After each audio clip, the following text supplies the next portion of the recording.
mohon maaf pernah suudon, saya maafkan Kang Irwan. Dan saya itu sudah komitmen tidak akan marah pada siapapun mencaci saya, termasuk pada habaib. Tidak ada itu nanti saya tuntut mereka itu. Orang saya aja kalau digituin marah nih. Saya aja kalau misalnya saya ini Habib nih, ada misalnya Imaduddin misalnya itu muncul, saya marah juga. Sebelum nanti saya sadar. Dan saya doakan mudah-mudahan habaib semuanya sadar juga.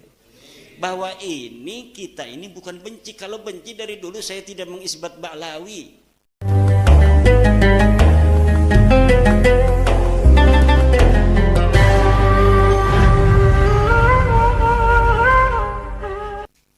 Kitab saya sudah mengisbat Ba'lawi 2018 sebelum penelitian. Itu membuktikan bahwa saya tidak karena kebencian. Nah, ketika saya membaca, meneliti, menelusuri, ada kesimpulan lain, wajib saya harus menyampaikan.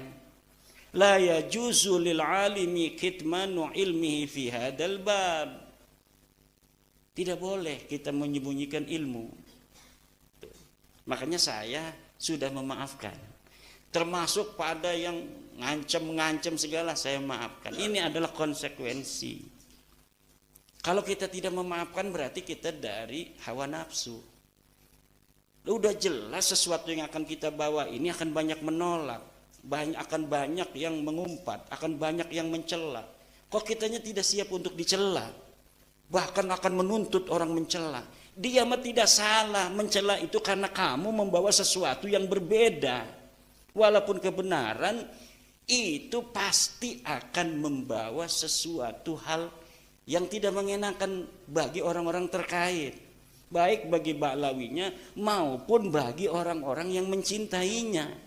Tetapi kalau tidak disampaikan, tidak diberitahu, kita salah, membiarkan orang dalam kesesatan. Banyak yang dirugikan juga saudara kita, banyak yang didawir. Tuh, kemudian mengapa baru sekarang? Iya, karena baru sekarang aku dapatkan bukti-buktinya. Oh, tidak dari dulu. Nggak enak suaranya. Ya itu saya bingung kan, kenapa baru sekarang? Ya kayak sekarang taunya gimana sih? Kenapa baru sekarang? Kenapa enggak dulu? Ya dulu mah tugasnya Yai Hasyim Asy'ari. Tapi tidak ada alasan Mbak Yai Hasyim Asy'ari meneliti nasab habaib. Kenapa? Habaibnya masih bagus-bagus. Ngapain orang ngaku cucu Nabi, orangnya soleh, orangnya alim, kita curiga? Enggak ada alasan. Lah kalau sekarang kita ada orang ngaku cucu Nabi, susah caci maki, tidak seperti Rasul. Ngaku cucu Nabi suka ngerampas akuarium orang. Ngaku cucu Nabi minta istri orang. Ngaku cucu Nabi flexing, nggak malu-malu. Ngaku cucu Nabi menampakkan kemewahan duniawi. Ngaku cucu Nabi joget-joget melulu. Hayya hayya. Udah itu tidak sah jadi wali nikahnya kata saya itu. Seluruh habaib tidak sah jadi wali nikah. Jadi saksi nikah, kecuali ada kiai yang lain duduk 2 orang. Kalau cuma habaib 2 orang tidak sah itu nikah. Kenapa? Ya karena nggak ada muru'ah. Syaratnya seorang saksi itu harus muru'ah. Muru'ah itu diantaranya hilang kalau dia suka main catur. Main catur tiap hari dari jam 2 sampai habis maghrib. Wis adzan gue terus bae durung diren mah. Kecuali sudah kemakan itu rajanya mati baru yuk salat dulu katanya. Walaupun tukang salat kalau suka main catur, tidak ada yang lain saksi nikah cuma dia yang suka main catur itu berdua enggak sah itu. Kenapa? Syartul saksi itu salah satunya harus sahibul muru'ah. Yang kedua, tukang joget. Itu orang yang tidak punya muru'ah. Makanya jadi kita lakawali. Ning deweken ning Ba'lawi ku lakawali. Aja udi-udi kualat. Kenapa? Wali tidak ada yang tidak punya muru'ah. Uang yang dianggap walinya aja dari mereka mah masih gelem joget-joget. Lah dari mana itu? Kita madhabnya madhab Syafi'i. Kata Fathul Mu'in, muru'ah itu diantaranya hilang satu, makan di pasar, di pinggir jalan tanpa menggunakan peci. Yang kedua, main catur terus menerus, suka main catur. Kalau main catur sekali-kali 10 tahun sekali, ya itu ndak. Yang kedua, yang ketiga adalah joget. Joget walaupun sekali, kalau di shooting itu berulang-ulang, itu arane mudawim. Walaupun sekali jogetnya, tapi pengulangannya dia itu sadar di kamera mau joget. Itu sudah hilang walaupun hanya sekali. Kenapa? Videonya terus diulang. Akan jadi pelajaran bagi santri-santri kita. Kalau mereka dianggap orang yang soleh, nanti anak-anak kita, orang-orang Jawa, yang kiainya, coba lihat ada nggak sih kiai NU yang turun itu? Ada Gus Baha, katanya Gus Baha mah dipaksa itu, lihat videonya. Dipaksa nggak mau Gus Bahanya, tapi nggak enak. Ada di dalam majmuk. Bagaimana kalau nggak enak? Ada itu. Kalau nggak enak ditarik begitu, masa nggak mau langsung pencak? Wih, nggak bagus. Coba lihat Gus Baha ketika joget itu, dia tidak mau, dia dipaksa. Mungkin supaya ada alibi, weh ada kiai Jawa juga yang joget-joget itu. Tidak ada kiai-kiai yang NU, Suriah NU, joget marawis, hanya nggak ada. Itu sudah qillatul muru'ah, sudah tidak sah jadi saksi nikah apabila munfaridaini. Kalau yang lain ada nih, santri misalnya ada 5 orang duduk, dia jadi saksi muayyan, tetap sah. Habib jadi saksi muayyan itu. Kenapa? Dianggapnya jodoh itu sing saksi bener mah. Walaupun tidak dicatat. Tapi kalau saksinya hanya mereka berdua, siapa saja yang pernah dinikahkan oleh habaib berdua saja, tidak ada yang lainnya, ulangi lagi nikahnya itu. Ya premen, hukumnya begitu. Katanya kita ngaji kitab kuning. Oh, kitab kuning barang yang habaibnya, kecuali habaib, jangan, nggak bisa. Semuanya masuk gitu. Apa alasannya habaib tidak masuk dalam apa joget-joget itu? Joget hilang muru'ah. Hilang muru'ah tidak sah jadi saksi. Siapa yang paling dianggap wali di Balawi? Semuanya pernah kita lihat joget. Makanya kita mau orang percaya nih, wong joget jadi wali. Nggak percaya orang joget jadi wali itu nggak percaya. Laisa fihim waliyun mufradan munakkaron, ya dulu alal qillah itu. Laisa fihim waliyun yaumina hada. Laisa. Cirinya apa? Ya cirinya itu joget itu. Siapa sing paling soleh? Pasti joget itu. Dari mereka. Wali-wali kita, apa wali-wali kita? Kiai-kiai kita nggak ada. Wis jadi ketua Suriah atau Suriah MWC be udah malu dia. Peci ning dindi. Ning sawah banyak macul nggak peci. Sudah jaga muru'ah kiai-kiai kita itu. Jangan yang sudah jadi santri aja jaga muru'ah. Mau izin sama saya pakai sarung, jaga muru'ah dia. Liganya mah di dalamnya pakai celana. Pas sampai terminal mah belum kuat dia, dibuka sarungnya. Itu namanya jaga muru'ah kepada guru. Gak mau kelihatan tidak seperti santri. Itu jaga muru'ah itu begitu. Kehormatan itu. Allah ma weruh dhahiran wa batinan kita. Ya muru'ah itu kepada manusia. Menjaga kehormatan itu di hadapan manusia. Kalau kita tahu ini di kamera, jangan joget walaupun sekali, karena kamera itu bisa diulang-ulang. Gitu. Gimiknya kayak wali baik. Kalau nerangin serius nggak ada ketawa. Kalau lagi ngajar ngaji dia. Kalau karena lagi di YouTube seorang abuya,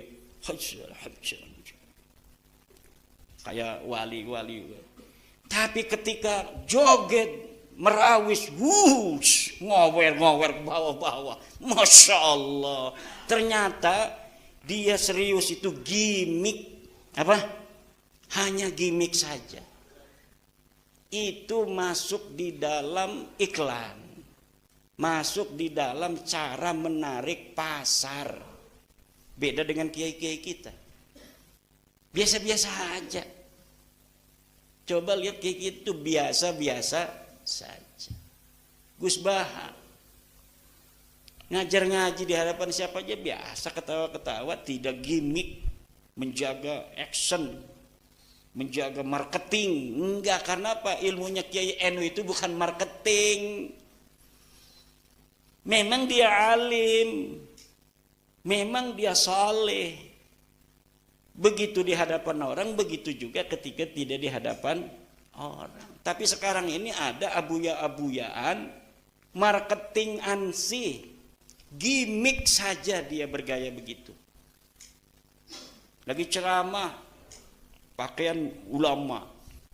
Ya, tapi ketika jalan-jalan nggak pakai peci. Lah orang maksupur roksi itu apa hukumnya jatuhnya? Akrabu ilal fisqi. Makanya kiai banyak yang pakai pet. Kalau jalan-jalan pakai pet kan, pakai rukul lak. Kalau dia malu pakai peci. Kenapa? Menjaga kepala ini itu adalah merupakan bagian dari muru'ah. Menjaga adalah. Tapi ada orang-orang yang gimmick sekarang. Kalau lagi enggak dia di pengajian pakainya lepis, pakai jas, pakai jaket kayak apa namanya itu preman dan sebagainya. Itu namanya dia gimmick. Agama hanya digunakan sebagai gimmick, marketing ansih.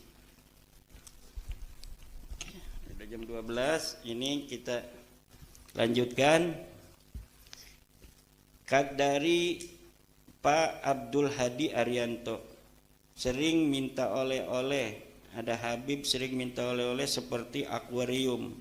Akuarium masih murah. Di Lampung ini ada Habib mintanya Alphard. Bisa dikonfirmasi. Dan saya punya saksinya. Mintanya apa? Alphard. Makanya jangan jadi muhibin. Nah kalau kelas kita, ya kalau di Dawir paling ya rokok sebungkus, nggak ada apa-apa di kantong kita. Tapi kalau kelasnya kelas camat, ya mungkin motor. Kalau kelasnya kelas bupati, ya udah Alphard itu. Wali kota, kelas gubernur, waduh beda lagi Dawirnya. Kelas presiden, bisa yang lain, tambang bisa itu. Makanya kita nilai kerugian dan kemanfaatannya. Kita percaya kepada nasab orang yang bukan cucu Nabi. Hanya memalukan aja kan. Yang ada hanyalah kemedaratan. Mendarat buat kita, mendarat buat dia. Maka hari ini orang yang akan selamat dari kejelekan orang-orang yang mengaku turun Nabi hanya satu. Dialah orang yang tidak percaya bahwa dia adalah cucu Nabi. Selain itu yang masih ragu-ragu, iya ora, bisa masih ditekan, masih bisa untuk diintimidasi. Kamu nggak percaya, kamu akan masuk neraka. Aneh ini cucu Nabi, duriat Nabi, cucu Nabi, kekasih Nabi dan sebagainya. Kita akan terngiang-ngiang. Tapi lamun deklarasi di dalam hati, proklamasi, sendiri aja kita ngomongnya. Saya tidak percaya bahwa Habib cucu Nabi. Sendiri ngomong, ketika ada dia nggak bakal kena. Dia ngomong sedikit aja ngelunjak, kita bisa melawan. Tapi kalau dalam hati kita masih ada sedikit saja kepercayaan, sulit kita untuk bisa membela diri ketika sedang berhadapan. Karena yang kita inginkan kecintaan Rasulullah. Ini saja yang ada di otak kita, kecintaan Rasulullah, barokah, syafaat dari Rasulullah. Sementara sebenarnya orang itu hanya menggunakan nama Rasul untuk kepentingan dia. Itu saja yang terjadi. Maka harus proklamasi sendiri masing-masing. Kalau tidak proklamasi, rasakan sendiri aja. Nasab yang mana yang harus diikuti? Habib yang mana? Ini Habib itu hanya keturunan Ba'lawi asalnya. Jadi keturunan Nabi itu kan tidak ada gelar sebenarnya. Cuma kemudian di abad ketiga Hijriah muncul sebuah tradisi dari umat Islam, dimulai dari para raja-raja menyebut turunan Nabi Sayyid dan Syarif. Kemudian berlangsung terus Sayyid Syarif, Sayyid Syarif. Ba'lawi ini ada di Mekah sebagian. Tidak boleh oleh Syarif Awan Mekah, penguasa Mekah menggunakan Sayyid. Karena mungkin sudah tahu mereka. Ini mengaku, kan mengaku itu namanya iddia. Iddia itu harus diikrar oleh orang-orang yang sudah sebelumnya ada. Orang yang ngaku anaknya Kiai Imam Syafi'i itu namanya iddia. Nah kata Imam Syafi'i, betul dia anakku, itu namanya ikrar. Nah di sana dia mengaku turun Nabi dengan gelar Sayyid, tidak boleh oleh Syarif Aon. Kalau enggak pakai Sayyid apa ya? Habib. Pakailah Habib. Kemudian bikin narasi di Indonesia. Turunan Nabi itu ada yang bergelar Sayyid, ada yang bergelar Syarif, ada yang bergelar Habib. Kalau keturunan Nabi yang ulama itu Habib. Kalau keturunan Nabi Sajjad bukan ulama, Sayyid. Nah, akhirnya inilah Habib ini seperti lebih besar daripada Sayyid. Dan ini dibangunnya narasinya puluhan tahun. Sampai sekarang terbentuk. Makanya kadang kiai-kiai saja masih salah ngomongnya kan. Kata kiai, itu Sunan Gunung Jati masih Habib. Maksudnya masih turunan Nabi. Bukan Habib itu artinya turunan Ubaidillah. Itu masih Habib. Itu juga masuk Habib dia. Itu saking sudah suhro istifadohnya istilah itu. Bahwa Habib itu turunan Nabi. Padahal Habib itu adalah sebuah produk sosial dari kaum Ba'alwi untuk menaikkan level dia sebagai pengaku keturunan Nabi yang paling hebat dari pengaku keturunan Nabi yang lainnya. Karena dia itu tidak boleh menggunakan Sayyid di Mekah, maka dia menggunakan Habib. Setelah itu pinter dia, Habib itu turunan Nabi yang sekaligus ulama. Kalau yang belum ulama tetap dipanggilnya Sayyid. Lah akhirnya kan hari ini orang yang Sayyid itu tidak terlalu dihormati. Datang Sayyid Fadil Al-Jailani dari Turki, dari Lebanon, turunan Syabdul Qadir. Biasa-biasa saja, wong gelarnya bukan Habib. Tapi lamun ana wong sing pakai gelar Habib itu dihormatinya beneran. Karena apa? Kalah menggunakan istilah oleh sebuah iklan yang terus menerus. Nah ini makanya dalam teori kebenaran hari ini, kebenaran itu bukan hanya kebenaran, tapi kebohongan yang diulang-ulang pun nanti akan bisa menjadi sebuah kebenaran. Dan itu yang sudah terjadi. Kemudian nasab yang mana? Ya nasab yang terbukti dia itu sahih sebagai turunan Nabi, dialah turunan Nabi. Nah kalau Ba'lawi ini sudah terbukti bukan turunan Nabi. Nah kalau ada orang mengaku dari turunan Ar-Rasi, sebelum kita meneliti maka yabqa ala halihi, dia masih sesuai pengakuannya. Untuk mengetahui benar tidaknya, teliti. Coba silsilahnya ngaku turun Nabi dari atas ke bawah atau dari bawah ke atas. Oh binanu. Kita lihat di dalam kitabnya. Kitab-kitab nasabnya harus punya. Kalau kita nggak mau, biarkan aja kita dalam pengakuannya itu. Hormati saja dia sebagai mana pengakuannya. Itu.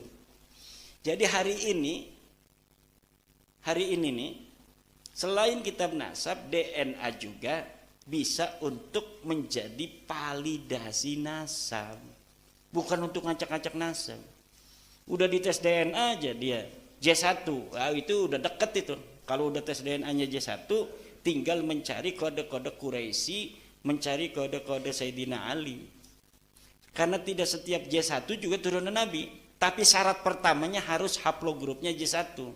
Sesudah haplogrupnya J1 baru dilihat apakah ada kode Quraisy. Itu ada di dalam badan kita nih, kode Quraisy sekian, kode Sayyidina Ali GFC 1050 atau 15.000 ya, itu saya lupa, itu ahlinya Dr. Sugeng. Itu ada semuanya. Jadi hari ini kalau ada orang ngaku nabi dibawa ke tes DNA, itu langsung sahih. Kalau kita begini kan sebenarnya masih bisa dibantah-bantah, bisa bohong. Tapi getih mau bisa. Paling dia menggunakan teori lain untuk bisa menyelamatkannya, yaitu dengan paham keagamaan. Tes DNA haram. Harus begitu. Kalau nggak begitu mereka berarti udah menyerah dong. Selagi mereka masih ngomong tes DNA haram, itu masih ada perlawanan. Tinggal kita mencari dalil. Istidlalnya dari mana DNA haram itu? Nggak ada kan, cuma fatwa haram tapi nggak ada istidlalnya. Sedangkan dalam kaidah, idza wujidatil maslahatu fasamma syar'ullah. Ketika maslahatan itu ada, disitulah ada syariat Allah. Jadi sesuatu yang tidak ada dalilnya dari Al-Quran Al-Hadis, tidak ada di ijma'nya, di qiyas juga susah, ya kita tinggal maslahat apa tidak buat masyarakat. Idza wujidatil maslahah fasamma syar'ullah. Idza wujidan nasu fasamma al maslahah. Kalau nas itu ada, disitulah ada kemaslahatan. Nas sudah ada di Al-Quran. Walaupun tidak sesuai dengan akal kita, pasti di situ ada kemaslahatan. Tapi untuk sesuatu yang tanpa ada nas, itu yang dilihat adalah maslahat apa tidak. Kalau ada maslahat, disitulah syariat Allah. Kira-kira maslahat enggak tes DNA itu? Ada orang ngaku-ngaku nih, ini anak saya bukan anak kamu. Wih, anak saya, lahirnya dari istri saya. Iya, tapi waktu kamu pergi, saya buahin dia. Misal dia ngakunya begitu. Nah, ini harus dites DNA. Maslahat apa tidak tes DNA? Maslahat. Sekarang ada para ahli ngomong, kami bisa menelusuri sampai Nabi Adam. Yang ngomong Dr. Sugeng, Dr. Arikem, Dr. As-Suaibi dari Yaman, dan lain sebagainya. Dr. Abdul Aziz dari Timur Tengah ngomong bahwa keturunan Nabi itu kalau benar haplogrupnya J1. Ya udah, pada ahlinya yang ngomong, masa yang ngomong itu ahli alfiah? Ya udah, yang ngomong ahlinya, ahli DNA. Di Indonesia ada, dia bisa berdebat. Dan malam Sabtu depan itu udah ada di Roma nanti dia. Nanti akan ada di Roma Irama tuh. Dr. Sugeng Sugiarto dari Badan Riset dan Inovasi Nasional. Nah, mereka para dokter-dokter itu sudah ngomong, kami bisa bertanggung jawab bahwa ini mustahil cucu Nabi. Ya arep percaya ning siapa maning menurut tes DNA. Menurut ilmu nasab dia putus, menurut sejarah tidak terkonfirmasi, menurut DNA dia melenceng. Lalu berdasar apa kita bisa untuk menerimanya? Husnudon itu la ibrata bidzannil bayyini khata'uhu. Itu kaidahnya. Tidak dihitung sebuah don kalau sudah jelas salahnya. Don itu kalau kita ditahu ini salah apa benar. Kalau sudah terbukti salahnya, enggak boleh don lagi. Karena udah salah, jelas. Taklid sama siapa? Taklid itu kalau kita enggak punya dalil. Kita udah punya dalil, at-taqlidu ba'da zuhuril hujjati haram. Apalagi kiai ngomong taklid itu memalukan. Coba bagaimana zamut taklid itu di dalam Al-Qur'an, di dalam Al-Hadis, di dalam Ihya Ulumuddin. Bagaimana Imam Ghazali itu mencela taklid bagi orang yang sudah bisa baca kitab kuning, seorang alim, seorang ulama, nggak boleh taklid, dia harus istidlal. Sesuatu yang dimungkinkan hanya dengan membaca, baca. Dimungkinkan sesuatu dengan muqabalah 2 kitab. Kalau misalnya kurang 3 kitab, 4 kitab, kemudian kita ambil ini mana yang paling sahih dari beberapa kitab. Itu caranya bagi orang alim. Orang alim kok ngaji suwe-suwe 15 tahun orang balik-balik mondok, barang ditakoni masalah Ba'lawi taklid. Lah otak kitanya buat apa? Kita belajar lama-lama ini mau dikemanain? Hanya gara-gara gak enak sama temen kita ngomong taklid masa lalu. Sampai ada kiai yang ngomong begini, saya gak mau baca tesisnya Kiai Imad. Gak mau saya. Kenapa? Kalau baca saya kena konsekuensi. Kalau gak baca berarti kan belum kena khitab katanya. Iya, ngawak cuma karepe dewet, enak dewet. Dia gak mau kena khitab dimarahi Allah. Dengan cara kalau ada kitab saya lari dia.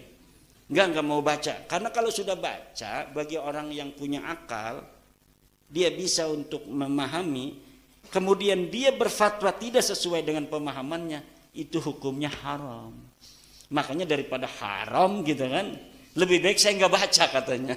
Saya mah taklid aja di masa lalu. Saya tanya taklidnya sama siapa? Mbah Hasim. Mana kalimat Mbah Hasim yang mengisbat Ba'lawi? Tidak ada. Itu lafaz sayyid di dalam Qanun Asasi. Lafaz sayyid itu al kalimatul lati la yuqsadu bihal isbatu laisat isbatan. Itu kaidah di dalam ilmu nasab. Baca kitab Rasail fi ilmil ansab, baca kitab Muqaddimah fi ilmu nasab, bahwa kalimat yang tidak ditujukan untuk mengisbat laisat isbatan. Dia bukan isbat. Li'annal isbata yahtaju ila dalilin kama annan nafya yahtaju ila dalilin. Isbat itu membutuhkan dalil, seperti menafikan juga butuh pada dalil. Saya menafikan ada dalilnya, banyak ratusan dalil kalau diurut. Sekarang Ba'lawi ini mengatakan dirinya cucu Nabi, itu yahtaju ila dalil. Sekarang mana dalilnya? Ini dalilnya. Ini yang meruntuhkan, ini lagi dalilnya, ini yang meruntuhkan, ini lagi. Wis dasar kamu mah hasud, iri, dengki. Ya susah kalau udah begitu. Ayo silakan, ada dalil, kita punya daf'ud dalilnya. Ini dalil ini ada daf'ud dalilnya. Ini dalil ini ada daf'ul dalilnya. Makanya kita kirimi surat pada Rabit Alawiyah, sampai sekarang nggak mau. Kata saya sama manajemen Bang Haji Roma Irama, nanti Rabit Alawiyah diundang. Langsung diundang pakai kertas. Saya mah diundang manajemen Bang Haji Roma Irama hanya SMS. Siap. Tapi Rabit Alawiyah dikirimi surat dan sudah tidak mau diundang sama Bang Haji Roma Irama. Enggak mau dia. Saya sudah datang ke Pasuruan, diundang oleh Ki Ali Badri, katanya mau dipertemukan sama Topik Segap untuk bicara nasab. Saya datang ke Pasuruan ke rumahnya Ki Ali Badri, nggak mau untuk Topik Segap. Tapi framing makan beda.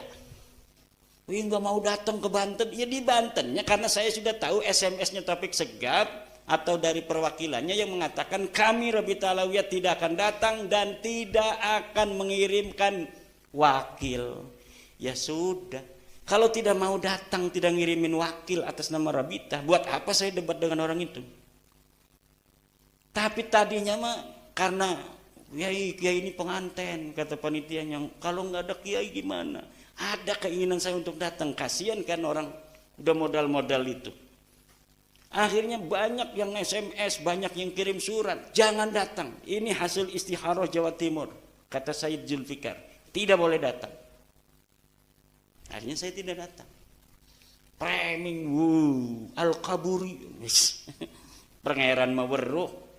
Yang kabur siapa? Ya kalau misalnya ada tuh yang berteriak-teriak kemarin muhdor tanggul, saya sudah tantang. Kalau misalnya merasa punya dalil, kapan waktunya kita berdiskusi? Atau siapa saja Rizik Syihab, kalau merasa punya dalil, silahkan tentukan waktunya kapan kita berdalil, kapan kita berdiskusi. Hari Bahar Smith mau remancing gue mah.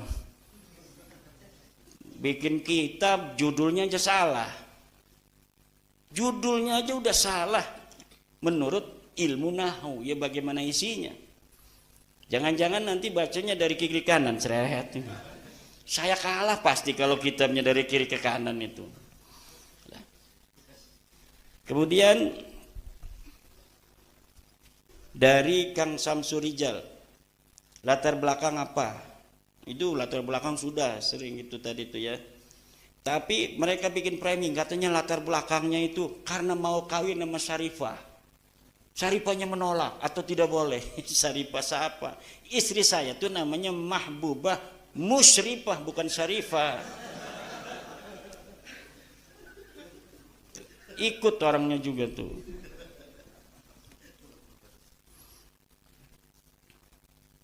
Bukan Syarifah. Ada karena katanya nyalon bupati tidak didukung, marah. Ini nyalon bupati mah pakai partai, bukan pakai kabib. Partainya diborong, takut calonnya dulu tuh ngelawan saya. Yang nggak bisa nyalon kalau calonnya partainya diborong sama calon satunya, dia lawan bumbung kosong. Begitu. Ada lagi katanya pengen jadi MUI. Sekarang ada lagi nih yang baru. Ternyata dia pengen jadi ketua MUI. Kemudian marah sama Habib. Nah, urusannya Habib sama MUI apa? Nggak masuk akal semua itu. Jadi latar belakang itu yaitu kita penasaran akhlak begitu ngaku cucu Nabi. Tidak sesuai dengan ajaran Nabi, ngaku cucu Nabi, itu aja. Sebelumnya itu kan tidak terlalu muncul tuh orang-orang model-model begitu itu. Lama-lama penasaran juga. Kemudian apakah ada pihak ketiga ketika mereka mengaku sebagai keturunan Nabi itu?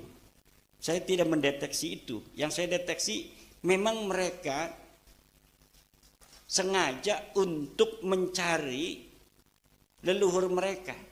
Mereka ini tidak tahu leluhur mereka siapa. Yang tahunya mereka leluhurnya namanya Ubaid bin Isa bin Alwi.